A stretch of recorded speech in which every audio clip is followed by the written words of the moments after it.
কোরআন হলো দুইটা জিনিসের সমন্বয়, খুব ভালো করে বুঝবেন। আল কুরআন ইসমুল লিন-নাবি ওয়াল মা'না জামিয়া। কোরআন হলো দুইটা জিনিসের সমন্বয়। একটা হলো বন্ধুরা আমার কোরআনের শব্দ, আর একটা হলো কোরআনের মর্ম। দুইটা জিনিসের সমন্বয় কোরআন।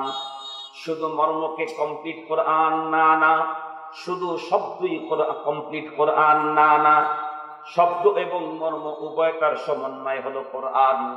এই জন্য আমি সারা জীবন শুধুমাত্র কেবলমাত্র শব্দই পড়বো, মর্ম বুঝবো না, মানবো না, সেই লোকটাও কখনো পূর্ণাঙ্গ দিনদার ইমানদার হতে পারে না। আবার একজন বন্ধুরা আমার শুধুই মাত্র কোরআনের মর্মটাই বুঝবে, জীবনেও কোনদিন সূরাতুল ফাতিহাকেও সুন্দর করে সুবিশুদ্ধ উচ্চারণ করবে না, তেলাওয়াত করবে না, সেও এক নম্বরের দিনদার ইমানদার হওয়ার সম্ভাবনা নাই। এই দুটা জিনিস আমাকে ধরতে হবে। কোরআনের শব্দ এবং মর্ম উভয়টাই আমার দরকার, উভয়টাই দরকার। কোন একটাকে বাদ দিয়ে আর একটা না, কখনোই কমপ্লিট হবে না, কখনোই পরিপূর্ণ হবে না। মুসলমান ভাইরা আমার খুব ভালো করে বুঝবেন, কোরআন যেহেতু দুইটা জিনিসের সমন্বয়, কোরআন শব্দ এবং মর্ম উভয়টার সমন্বয় হলো কোরআন। এজন্য আমি কোরআনকে ধরতে চাইলে প্রথমেই তো আমাকে ধরতে হবে কোরআনে পাকের শব্দ। আলহামদুলিল্লাহি রাব্বিল আলামিন, আর রহমানির রহিম, মালিক ইয়াউমিদ্দিন, ইয়্যাকা না'বুদু ওয়া ইয়্যাকা নাস্তাঈন, ইহদিনাস সিরাতাল মুস্তাকিম, সিরাতাল্লাযীনা আন'আমতা আলাইহিম গায়রিল মাগদুবি আলাইহিম ওয়ালাদ-দাল্লিন। এরপরে বন্ধুরা আমার কোরআনে পাকের মর্মটাও আমাকে বুঝতে হবে, অনুধাবন করতে হবে। কোরআনে পাকের নির্দেশনায় আমার জীবন পরিচালিত করতে হবে, মর্মটাও আমার দরকার। কিন্তু প্রথমে শব্দ না হলে মর্ম খুঁজবো কোন জায়গায়? শব্দই যদি আমার বন্ধুরা আমার আয়ত্তে না থাকে, মর্ম খুঁজবো আমি কোন জায়গায়? এজন্য মর্মও লাগবে। তবে খুব ভালো করে বুঝবেন, আমি কোরআনে পাকের মর্ম যেটা আছে, এটা না হয় আমি বাংলাতে এক্সপার্ট ব্যক্তি হলে বাংলায় লেখা কোরআনে পাকের তর্জমা পড়ে পড়ে আমি মর্মটা কিছুটা হলেও অনুধাবন করতে পারবো। ইংরেজিতে আমি যদি অত্যন্ত এক্সপার্ট হই, ইংরেজি ভাষার উপরে যদি আমার পাণ্ডিত্য থাকে, ইংরেজিতে কোরআনে পাকের তাফসীর, কোরআনে পাকের তর্জমা লেখা পেলে আমি ঘরে বসে বসে একা একাই সেখান থেকে কিছু না কিছু অর্জন করতে পারবো। আমি যদি ফার্সিতে মাহের হই, তর্জমা এবং ব্যাখ্যা গ্রন্থ যদি আমি পাই, ফার্সিতে আমার মহারত থাকার কারণে আমি ঘরে বসে বসে একা একাই কোরআনে পাকের কিছুটা বন্ধুরা আমার ফার্সি তর্জমা ব্যাখ্যা যে কিছুটা বুঝবো। উর্দুতে যদি আমার অনেক বড় দক্ষতা থাকে, উর্দুতে কোরআনে পাকের তাফসীর আর তর্জমা আমি একা ঘরের ভিতরে বসে বসে কিছুটা হলে অর্জন করতে পারবো। যদিও তো এই অর্জনটা ঘরে বসে ভাষার উপরে পাণ্ডিত্যের কারণে কোরআনের তর্জমা আর ব্যাখ্যা বন্ধুরা আমার অর্জন করাটা কখনোই নিরাপদ নয়। ঘরে বসে উস্তাদ পাঠ দিয়ে ভাষার উপরে পণ্ডিত্যের কারণে সেই ভাষায় লেখা কোরআনের তর্জমার তাফসীর পড়ে ঘরে বসে কোরআন অর্জন করা, কোরআনকে বুঝা, এটা কখনোই শঙ্কা মুক্ত নয়, এটা কখনোই নিরাপদ নয়। আল্লাহ পাকের কোরআনে আল্লাহ তাআলা স্পষ্ট বলে দিয়েছেন, ইউদিল্লু বিহি কাসীরা ওয়া ইয়াহদি বিহি কাসীরা। এটা হাদিস না, এটাও কোরআন। এই কোরআনে পাকের দ্বারায় বহু মানুষ পথভ্রষ্ট হয়ে যাবে। ওয়া ইয়াহদি বিহি কাসীরা, এই কোরআনে পাকের দ্বারায় লক্ষ কোটি মানুষ পথের দিশাও পাবে। মুহতারাম হাজিরিন, কোরআনে পাকের পথের দিশা পেতে চাইলে কোরআন ওস্তাদের কাছ থেকে শিখতে হবে। ওস্তাদের কাছ থেকে শুধু নরমাল পদ্ধতিতে শিখলেও হবে না। মুহতারাম হাজিরিন, আমাদের আকাবির আসলাফ আমাদেরকে বলতেন, কোরআনের ইলম সিনা বা সিনা, এটা শুধুমাত্র মুখ থেকে বের হয়ে কানে পড়লেই যথেষ্ট নয়, অন্তর থেকে বের হয়ে অন্তরে আঘাত করতে হবে, তাহলে কোরআনে পাককে প্রকৃত অর্থে ধারণ করা সম্ভব হবে। সিনা বা সিনা, কোরআনের প্রথম শব্দ নাযিল করতেই ইকরা বলেছিলেন জিবরাইল আমিন। জাবালে নূরে হেরা পর্বতের ভিতর থেকে পয়গম্বরকে বের করে, পয়গম্বরের সাক্কে সাদর সিনাটাকে বিদীর্ণ করে ভিতরের থেকে যা বের করা বের করে জমজমের পানি দিয়ে তা নিট এন্ড ক্লিন পরিষ্কার করে পয়গম্বরের সিনাকে আবার লাগিয়ে দিয়ে পয়গম্বরকে জিবরাইল আমিন বললেন ইকরা। নবীজি বললেন মা আনা বিকারিন, আমি তো পড়ুয়া নই।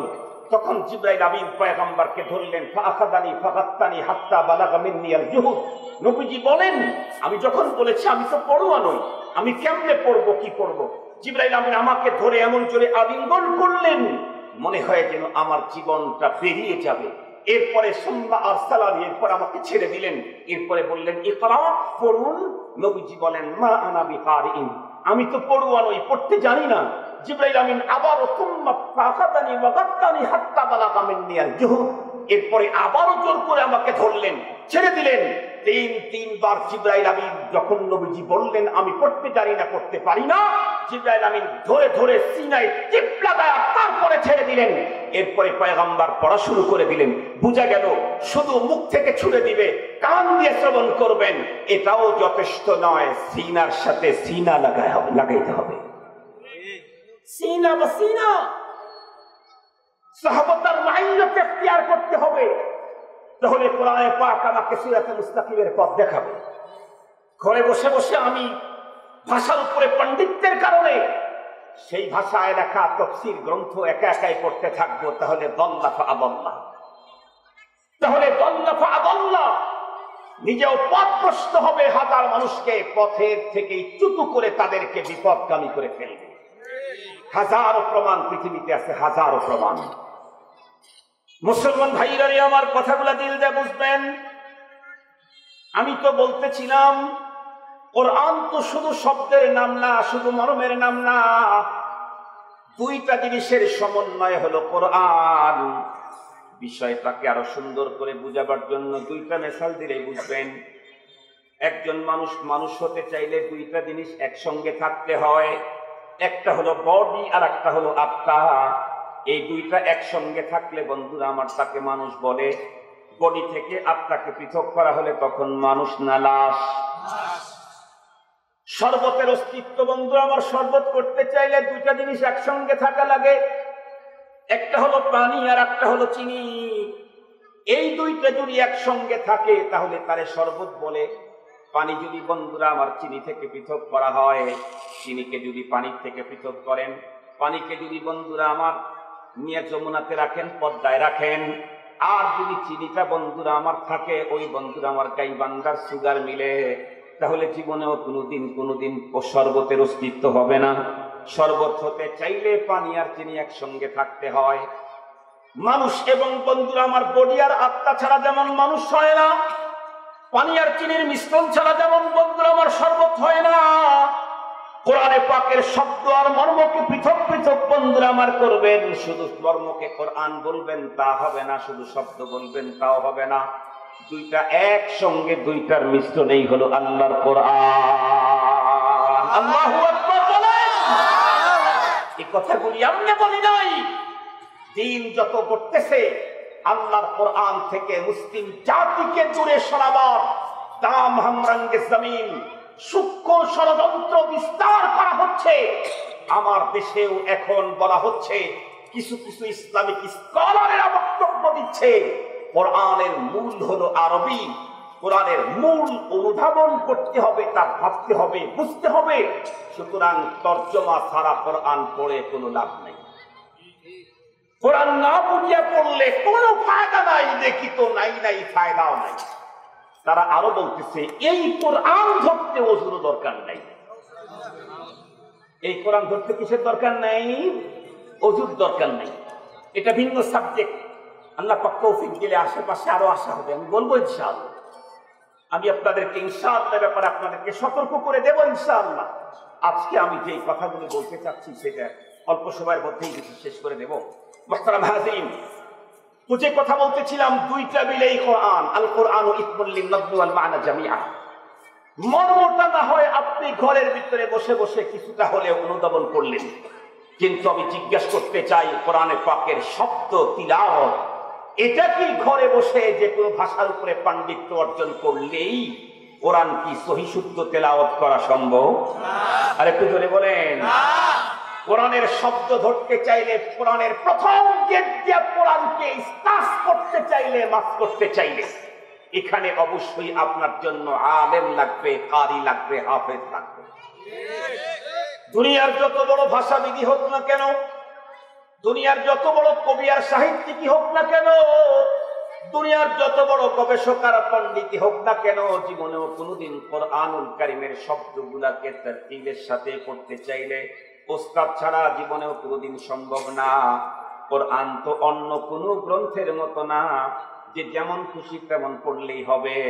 এই জন্য উলামায়ে কেরাম বলেন কোরআনুল কারীমের উচ্চারণ বাংলাতে লেখা জায়েজ নাই, কোরআনে পাকের উচ্চারণ বাংলাতে মুদ্রণ করা জায়েজ নাই, বাংলা উচ্চারণ লেখা কোরআনুল কারীম তেলাওয়াত করাও জায়েজ নাই। কেন? কোরআন শুধু পড়তে বলা হয়েছে না, বর্ডার করা হয়েছে কোরআনকে তিলাওয়াত করতে হবে। ওয়ারাত্তিলিল কুরআন তারতিলা, কোরআনকে তারতিলের সাথে তিলাওয়াত করতে হবে। কোরআন শুধু পড়লেই হবে না, তারতিলের সাথে তিলাওয়াত মানে, তারতিলের সাথে তিলাওয়াত মানে কোরআনের তিলাওয়াত হতে হবে স্পষ্ট এবং শুদ্ধ। কোরআনে পাকের তিলাওয়াত শুদ্ধ হতে চাইলে দুইটা জিনিস অবশ্যই দরকার তিলাওয়াতকারীর জন্য। নাম্বার 1, কোরআনে পাকের প্রতিটি অক্ষরকে তার স্ব মাখরাজ থেকে উচ্চারণ করতে হবে। কথা বলেন, কথা বলেন। আরবি অক্ষর উচ্চারণের নির্ধারিত জায়গা আছে যেগুলাকে বলা হয় আরবিতে মাখরাজ। মাখরাজ থেকে কোরআনের প্রতিটা অক্ষর উচ্চারণ করা হলো ফরজ। নামাজের মধ্যে যেমন রুকু করা ফরজ, নামাজের মধ্যে যেমন সিজদা করা ফরজ, রুকু ছাড়া সিজদা ছাড়া যেমন নামাজ হয় না, কোরআন তেলাওয়াতে অক্ষরগুলি মাখরাজ থেকে উচ্চারণ করা ফরজ। কোরআনের অক্ষর নির্ধারিত মাখরাজ থেকে উচ্চারণ না হলে কোরআন তেলাওয়াত হয় না। মুহতারাম হাজিরিন, খুব ভালো করে বোঝার জন্য চেষ্টা করবেন। শুধুমাত্র কেবলমাত্র মাখরাজ থেকে অক্ষরগুলি উচ্চারণ করলেই কি ফরজ শেষ হয়ে গেল? না না, মাখরাজ থেকে অক্ষর উচ্চারণ করলেই ফরজ দায়িত্ব শেষ হলো না, আরো ফরজ আছে। কি? এই অক্ষরগুলির কিছু সিফত আছে, গুণ আছে, দুই প্রকার। একটা হলো লাজিমা আর একটা হলো মুহাসসানা। একটা হলো লাজিমা আর একটা হলো মুহাসসানা। এক মাখরাজ থেকে 3 অক্ষর উচ্চারণ হয় না, হয় না? কথা বলেন না কেন? জিম শিন ইয়া কয় মাখরাজ? 1 মাখরাজ। দাল এর কয় মাখরাজ? 1 মাখরাজ। মুহতারাম হাজিরিন, একই মাখরাজ থেকে 3 অক্ষর উচ্চারণ হয়, একই জায়গা থেকে উচ্চারণ হয়েছে একটা না 3টা, তাহলে 3টার পরস্পরে ব্যবধান আছে না নাই?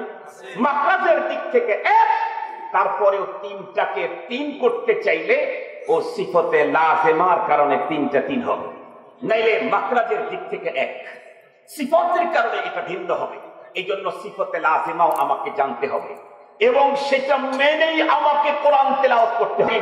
এখন আমি জিজ্ঞেস করতে চাই, বাংলাতে মাখরাজ থেকে উচ্চারণ করবেন, বাংলাতে আরবিতে আইন আছে, হামজা আছে, বলুন তো দেখি বাংলাতে আইন আর হামজা এটাকে পৃথক করার মতো কোন কোন শব্দ আপনাদের জানা আছে?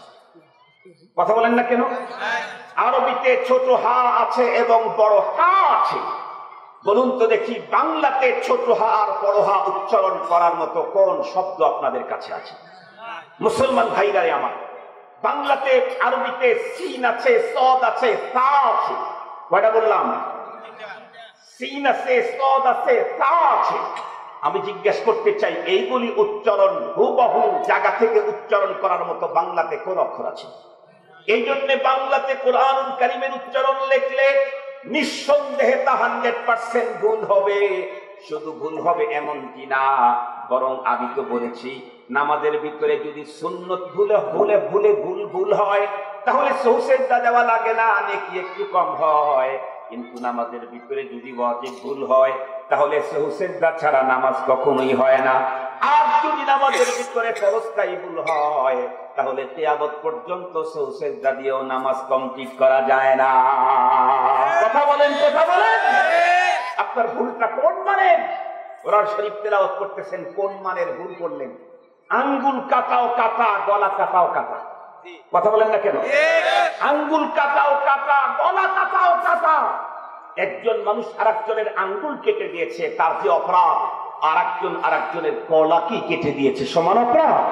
মুহতারাম হাজিরিন, এই দুইজনের অপরাধ যেমন সমান নয়, কোরআনের পাকের অক্ষরগুলি উচ্চারণের স্থান থেকে উচ্চারণ না হলে এটা গলা কাটার চাইতেও বড় অপরাধ। মুসলমান ভাইরা রে আমার, সেই কথাই বলতেছিলাম আমি, আল্লাহর কোরআন ছাড়া আল্লাহ পাওয়া, জান্নাতে যাওয়ার কোনো পথ নাই। আর আল্লাহর কোরআন ধরতে চাইলে প্রথমেই বন্ধুরা আমার আল্লাহর কোরআনের শব্দ ধরতে হবে, তারপরে তার মর্ম ধরতে হবে, অনুধাবন করতে হবে, বুঝতে হবে, মানতে হবে। আল্লাহর কোরআনের শব্দগুলিও যদি আমি ধরতে যাই, বলুন তো দেখি এইখানে কোনো আলেম আর কারি আর হাফেজে কোরআন ছাড়া সম্ভব কিনা? কশিন কালেও না, কাল্লা না ইউমকিনু হাযা আবাদা, এটি কখনোই সম্ভব না। আলেমের কাছে যাবে না, হাফেজের কাছে যাবে না, কারির কাছে যাবে না, অথচ শুদ্ধ কোরআন তেলাওয়াত করবে, এটা কখনোই হবে না। মনে থাকবে তো? তাহলে আমি কি কোরআন ছাড়া আল্লাহ পাবো? আমি কি কোরআন ছাড়া জান্নাতে যেতে পারবো?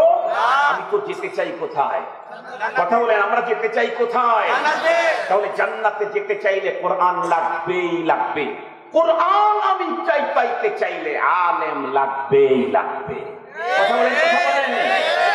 মানুষকে আজকে কোরআন থেকে দূরে সরাবার যত ষড়যন্ত্র দুনিয়াতে করা হচ্ছে, তার একটা বড় ষড়যন্ত্র হলো হামিলিনে কোরআন আর আহলে কোরআন, উলামায়ে কেরাম, তাদের প্রতি সাধারণ মুসলমানের শ্রদ্ধাবোধকে একদম নিচে নামিয়ে দেওয়া, আলেমদের প্রতি বিদ্বেষী মনোভাব তৈরি করে দেওয়া, আলেম থেকে সাধারণ মানুষকে দূরে সরায় দেওয়া, তাদের আজমতের উপরে আক্রমণ করা, তাদের মর্যাদাকে নষ্ট করে দেওয়া, মানুষের সামনে তাদেরকে হেয় এবং ছোট আর খাটো করে দেওয়া, মানুষের অন্তরে আলেমের বিদ্বেষ তৈরি করে দেওয়া, ছড়িয়ে দেওয়া, এটা হলো জাতিকে কোরআন শূন্য করা, কোরআন থেকে দূরে সরাবার ষড়যন্ত্র।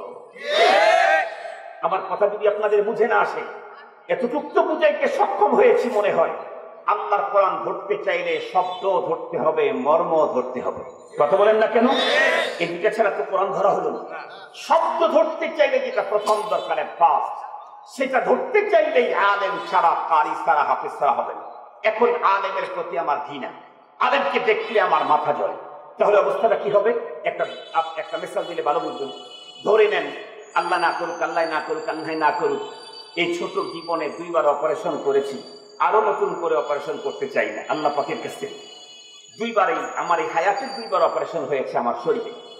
তো আমি আল্লাহ না করুক, আল্লাহ না করুক, আমাদের ভিতরে কেউ অথবা আমি খুব জটিল রোগে আক্রান্ত হয়ে গেলাম, এটার জন্য অপারেশন দরকার, যেখানেই যাব অপারেশন মাস্ট।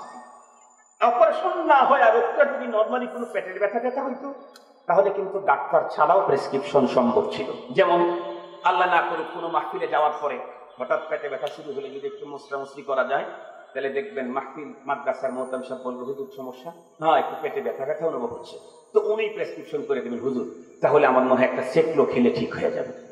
বলবে না, বলবে না, কথা বলেন না। ওনার পাশে যদি মাদ্রাসার সভাপতি থাকেন, তাহলে উনি আবার আর একটা প্রেসক্রিপশন করবেন, হুজুর সেকলোর সাথে যদি ডন খান তাহলে মুহূর্তেই শেষ হয়ে যাবে। ওর পাশে যদি আবার কোনো প্রধান অতিথি থেকে থাকেন, উনি ডাক্তার না, প্রধান অতিথি, উনি বলবেন, হুজুর আমার কিন্তু এই জাতীয় একটা সমস্যা হয়েছিল, আমি কিন্তু তখন লিকুইড অ্যান্টাসিড খেয়েছিলাম। লিকুইড অ্যান্টাসিড বুঝেন তো? লিকুইড অ্যান্টাসিড খেয়েছিলাম, আমি খুব ফায়দা পেয়েছিলাম। তাহলে বুঝেন, অসুস্থতা যদি নর্মাল হয়, তো সেই ক্ষেত্রে চিকিৎসার জন্য ডাক্তার ছাড়া মোহতামিম সাহেব, সভাপতি সাহেব আর প্রধান অতিথির প্রেসক্রিপশনেও হয়তো বা ভালো হওয়ার সম্ভাবনা আছে। কিন্তু আমার যে প্রবলেম, আমার যে সমস্যা, সেটি হলো অপারেশন ছাড়া কোনো গতি নাই। তাহলে এখন এই অপারেশনটাকে প্রধান বক্তাকে কি দিয়ে করানো সম্ভব? কথা বলেন না কেন? প্রধান বক্তাকে দিয়ে হবে না, বাংলাদেশের প্রধান শেখুল হাদিসকে দিয়ে হবে। আরে মেয়ে জোরে বলেন, বাংলাদেশের প্রধানমন্ত্রীকে দিয়ে হবে না। কেন? উনি ডাক্তার না, উনি প্রধান। বাংলাদেশের সবচেয়ে বড় রাজনীতি সংগঠনের সবচেয়ে বড় 3 জন নেতা দিয়ে হবে। কথা বলেন, ওসি সাহেবকে দিয়ে হবে, ডিসি সাহেবকে দিয়ে হবে, ডিএসপির লোককে দিয়ে হবে না, পীর সাহেবকে দেওয়া হবে না, শেখুল হাদিসকে দেওয়া হবে না। অপারেশন করতে চাইলে কি লাগবে? কোন ডাক্তার? সার্জন ডাক্তার লাগবে। এখন আমার কন্ডিশন হলো এই, ডাক্তার দেখলেই আমার মাথা ধরে, ডাক্তার দেখলে আমার চোখ লাল হয়, ডাক্তার দেখলে আমার বুকের ভিতরে জ্বলতে থাকে, ডাক্তার দেখলেই আমার অ্যালার্জি জেগে যায়, তাহলে আমার মতো এই রোগী যার অপারেশন ছাড়া সুস্থতার কোনো গতি নাই, আর অপারেশন একমাত্র সার্জন ডাক্তারই করে, অথচ সার্জন ডাক্তার দেখলে আমার মেজাজ গরম হয়, আমার চোখে রক্ত জমে, আমার মাথা ঠিক থাকে না, তাহলে আমার মতো এই রোগীর ঠিকানা কি শ্বশুর বাড়ি না কবরস্থান? একটু ভালো করে বুঝে বলবেন, আমার ঠিকানা কি শ্বশুর বাড়ি না কবরস্থান?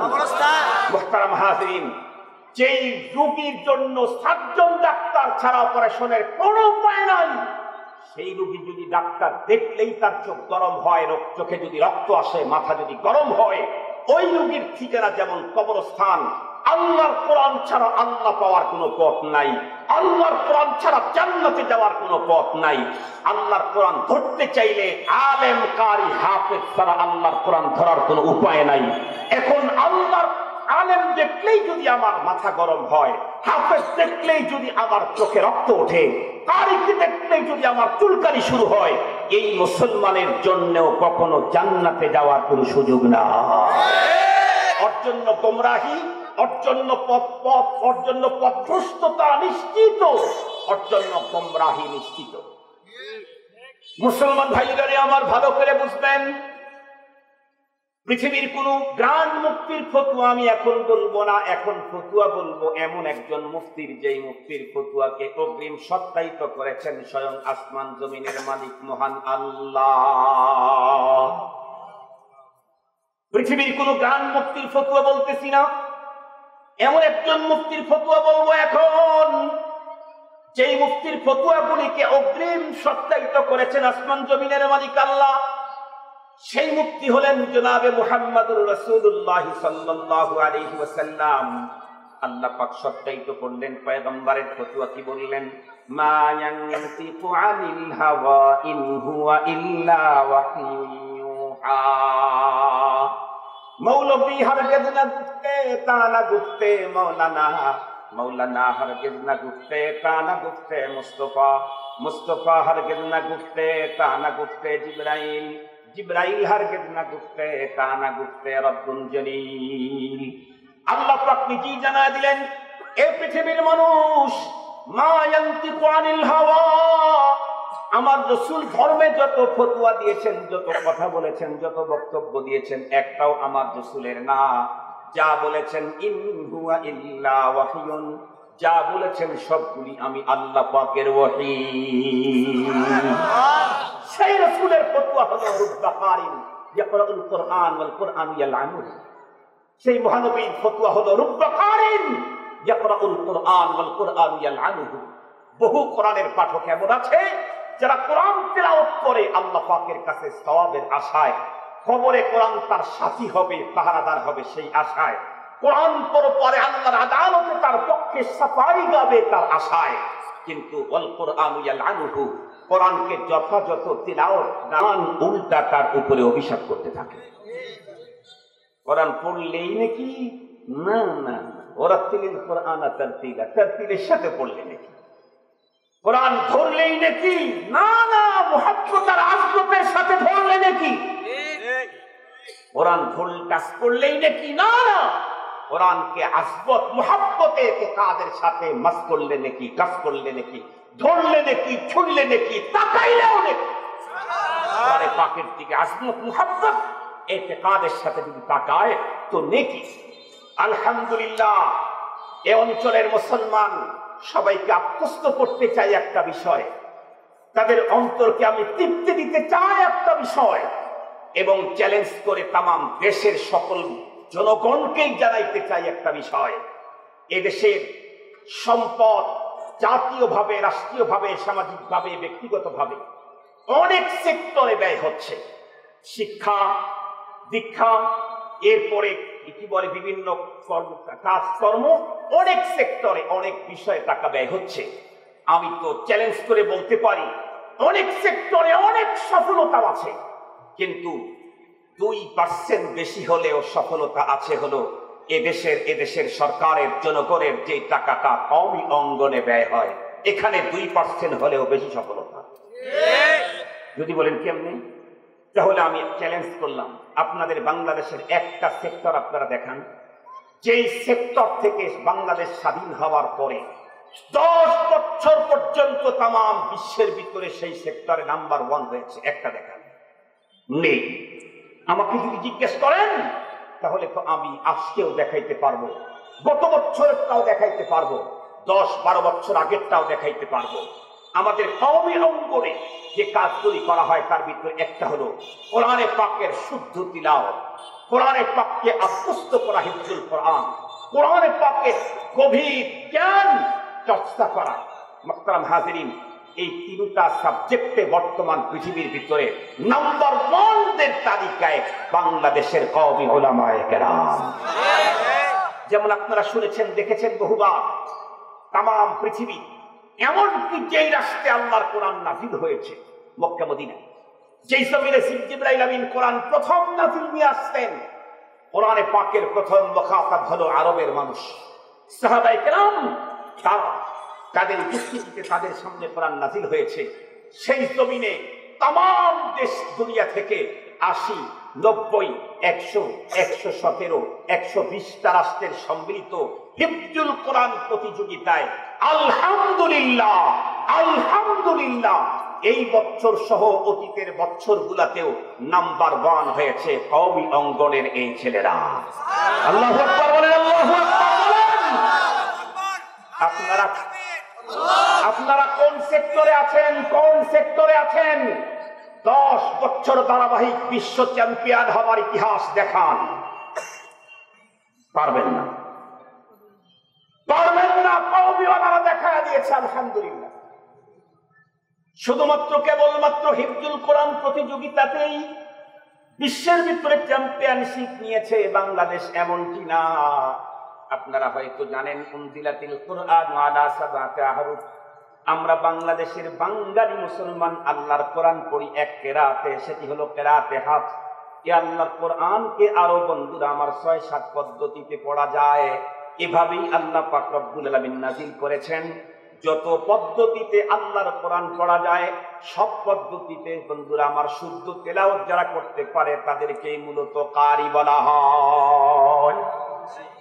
এই রকমের কারি বর্তমান পৃথিবীতে বেশ কয়েকজন। আল্লাহর মেহেরবানিতে তাদের ভিতরে একজন আমাদের বাংলাদেশের সূর্য সন্তান কারি শেখ আহমদ বিন ইউসুফ। আল্লাহু আকবার বলুন। কারি শেখ আহমদ বিন ইউসুফ উনি বর্তমান পৃথিবীর বিশ্ব সেরা কারিদের অন্যতম। ওনার আব্বাও ছিলেন কওমি সন্তান ইউসুফ হাফেজ কারি ইউসুফ সাহেব রাহমাতুল্লাহি আলাইহি। উনি তার সূর্য সন্তান, যোগ্য সন্তান আহমদ, উনিও বর্তমান পৃথিবীতে শ্রেষ্ঠ কারিদের অন্যতম। আল্লাহু আকবার, আলহামদুলিল্লাহ। আরো তথ্য নিতে চান? এই যে ছোট্ট মাদ্রাসা, কওমি মাদ্রাসা, একদম নিবি করে চলছে এখানে। এখানে পড়ে এরা কি হবে? আর এরা কি হবে মানে এরা বিশ্ব চ্যাম্পিয়ন হবে। এদেশের বুদ্ধিজীবীদের বুদ্ধির ভিতরে এই প্রশ্ন হলো শুধু মাথার মধ্যে, এরা কি হবে? এরা কি করে খাবে?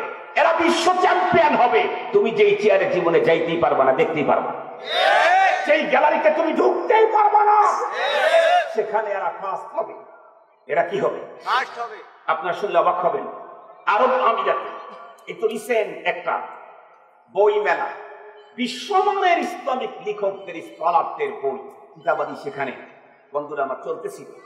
সেই কনফারেন্সে সবচাইতে সমাদৃত হয়েছে, সবচাইতে বেশি সেল হয়েছে বাংলাদেশের একজন লেখকের লেখা বই, হযরত মাওলানা আব্দুল মালিক হাফিজাহুল্লাহ। আল্লাহু আকবার বলেন, আল্লাহু আকবার। তার লেখা বই মুসলিম বিশ্বের বিশ্ববাজারে সবচাইতে বেশি সমাদৃত। উনি কওমি অঙ্গনের সন্তান। আল্লাহু আকবার বলেন। কওমি প্রোডাক্ট, কওমি প্রোডাক্ট, আলহামদুলিল্লাহ। শুধু কি তাই, আর একজন বিশ্বমানের সাম্প্রতিককালের লেখক হলেন হযরত মাওলানা আল্লামা ইবদুর রহমান সাবকুমিল্লাবী দামাত বারাকাতুহুল আলিয়া। হযরত বই লিখেছেন, আল্লাহ বাঙালি বাংলাতে লেখেন নাই, উর্দুতেও লেখেন নাই, লিখেছেন আরবিতে। কতগুলি? 23 খণ্ড। কয় খণ্ড? 23 খণ্ডের বই লিখেছেন বাঙালি আলেম আরবিতে, আল বুদুরুল মুদিয়া আলা তারাজুমিল হানাফিয়া। এটি এখন মিশরেও সমাদৃত। আরবের মদিনা ইউনিভার্সিটিতে এখন এটা সমাধি। আল্লাহু আকবার বলেন। তাহলে মোল্লারা কি করবে? মোল্লারা কি করবে? বিশ্ববাজারে তাদের লেখা দুনিয়াতে জানায় দেবে। মোল্লারা কি করে খাবে? মোল্লারা কি করে খাবে? কথা বলেন না কেন? আর কি আর বলা যাবে মোল্লারা কি করে খাবে? এত কিছু দুনিয়াতে যেই যেই সেক্টরে কওমি মাদ্রাসা মেহনত করে, সব সেক্টরে আজকের পৃথিবীতে নাম্বার 1 এর তালিকায় কওমি অঙ্গন। এরপরেও যদি কেউ কওমি অঙ্গন নিয়ে কোনো বিষয় দাঁড় করে, তাই বুঝতে হবে ইনি হলেন শিক্ষিত গাধা। কথা কি বুঝাতে পারছি আপনাদেরকে? মুহতারাম হাজিরিন, আল্লাহ শুকর, আলহামদুলিল্লাহ, আলহামদুলিল্লাহ, আল্লাহ শুকর। আপনাদের এখানে ওই বিশ্বমানের আলেম তৈরি হওয়ার একটা কারখানা তৈরি হয়েছে। আলহামদুলিল্লাহ বলবেন না যে? এখানে বিশ্বমানের আলেম তৈরি হবে।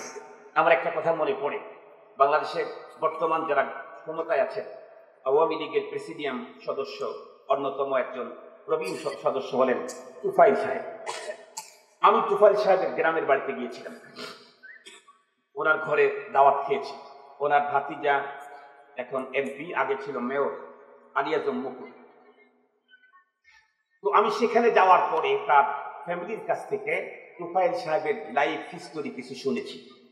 তার ভিতরে একটা কথা তার আপনজন বলতেছিল, তুফাইল সাহেবকে তার আব্বা নাকি বলতেন, এ বেটা, তুমি তো চতুর্দিকে পানি আর পানি, দ্বীপ জেলা ভোলা, সেখানে তোমার জন্ম, এখানে তোমার কোনোদিন পারবে এই চতুর্দিকে পানি বেষ্টিত দ্বীপ জেলা ভোলাতে অবস্থান করে একদম প্রত্যন্ত বই গ্রামে জন্ম নিয়ে এদেশের নেতৃত্ব দিতে কখনো কি তুমি পারবে? তাহলে জন্ম নিয়েছে কোথায়? দ্বীপ জেলা ভোলাতে। সড়ক পথে আগে যার কোনো সম্পর্কই ছিল না, এখন হয়েছে, ধীরে ধীরে হচ্ছে। মোহতারাম হাজিরিন, তারপরে জন্ম নিয়েছে একদম গ্রাম, ভোলারও গ্রামে। সেই মানুষটা কি এখনো সেই গ্রামেই আছে? না এই দেশের নেতৃত্ব যারা দিচ্ছে, যারা এই দেশকে পরিচালনায় যারা কমান্ড দিচ্ছে, তাদের অন্যতম এক বড় চেয়ার অলঙ্কিত করেছে।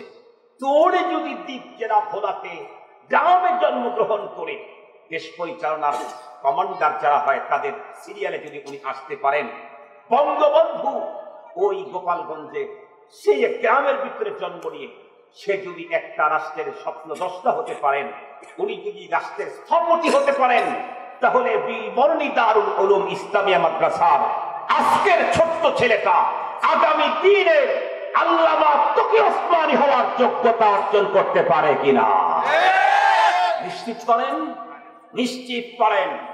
আজকের পৃথিবীর বড় আলেম, বর্তমান ওয়ার্ল্ডে সবচেয়ে বড় আলেম, আলমী ইসলামিক স্কলার আল্লামা মুফতি তকি ওসমানী দামাত বারাকাতুহুল আলিয়া, ওই রকমের সূর্য সন্তান আমার এই মাদ্রাসা থেকেও হতে পারে। সুতরাং এটিকে ছোট করে দেখার কোনো সুযোগ, কথা বলেন, এই প্রতিষ্ঠানকে ছোট করে দেখার কোনো সুযোগ নেই। অনেক সময় আমি এমন কোনো প্রোগ্রামে গিয়েছি, প্রোগ্রাম ছোট, খুব ছোট, যখন বলছে যে আব্দুল বাসেত খান আসবে, কেউ বিশ্বাস করে নাই। আব্দুল বাসেত খান এই প্রোগ্রামে, তাইলে ওই খান না অন্য কোনো খান, এ কথা বলছে। পরে কিছু মানুষ আসছে, দেখি কোন খান, গিয়া দেখে না খান খান আসল খান, খান খান আসল খানই আসছে, আব্দুল বাসেত খান। আমার কাছে এসে বলে, হুজুর আমাদের ওই দাওরা হাদিস মাদ্রাসা ইফতারি মাদ্রাসা, আমাদের হুজুর ওই জাতীয় সম্মেলন, এখানে আপনি আসেন না, এখানে এই ছোট জায়গায় আপনি আসেন কেমনে? আমি তখন তাদেরকে বলি যে ভাই, শুধু জায়গায় দেখলেন, কে দাওয়াত দিয়েছে তাকে তো দেখলেন না। শুধু জায়গাটাই দেখলেন, কে আমাকে দাওয়াত দিয়েছেন তাকে দেখলেন না। কে দাওয়াত দিয়েছেন? বলে ও আল্লাহ। শোনার পরে বলে ও আল্লাহ। আমি মুসলমানদেরকে বলতে চাই, শুধু ভাঙ্গা ঘরটাই দেখলেন, এখানে কোন কিতাব পড়ানো হয় তা দেখলেন না। শুধু ভাঙ্গা ঘরটাই দেখলেন, এখানে কোন কিতাব পড়ানো হয়, কার কিতাব পড়ানো হয়? এখানে তো এমন কিতাব পড়ানো হয় লা রাইবা ফীহি, কথা বলেন না কেন? লা রাইবা ফীহি, যেই মানের কিতাব আর পৃথিবীতে একটাও অতীতেও ছিল না, এখনো নাই, কিয়ামত পর্যন্ত আসবে না। শুধু ঘরটাই দেখেন। কোন কিতাব পড়ানো হয় এটাও দেখবেন, মনে থাকবে তো ইনশাআল্লাহ। এই জন্য আজকে আপনাদের কাছে আমার একটাই বার্তা, একটাই মেসেজ আপনাদের কাছে, সেটি হলো মুসলমানকে আল্লাহর কোরআন থেকে দূরে সরাইতে পারলেই কাফের মিল্লাত যা খুশি তাই দুনিয়াতে করতে পারবে। মুসলমানকে আল্লাহর কোরআন থেকে দূরে সরানোর ষড়যন্ত্র বড় সুপ্রসারিত, অনেক লম্বা, সিরিয়াস, সূক্ষ্ম। তার ভিতরে একটা হলো সাধারণ মানুষের অন্তরে আলেমদের প্রতি ঘৃণা তৈরি করে দেওয়া, অশ্রদ্ধা তৈরি করে দেওয়া। এই জাতীয় প্রোগ্রাম অনেকেই হাতে নিয়ে পথ চলা শুরু করে দিয়েছে।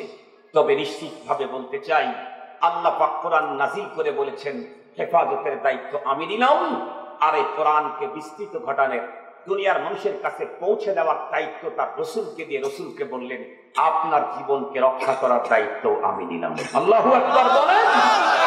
আল্লাহ তাআলা ইন্নাল্লাহা লা ইউখলিফুল মিআদ, আল্লাহ পাক কখনোই কোনো প্রতিশ্রুতি কোনোদিনও ভঙ্গ করেন না, আগামী দিনেও করবেন না। কি বলেন, আগামী দিনে করবেন না কি আল্লাহ তাআলা ওয়াদা ভঙ্গ করবেন?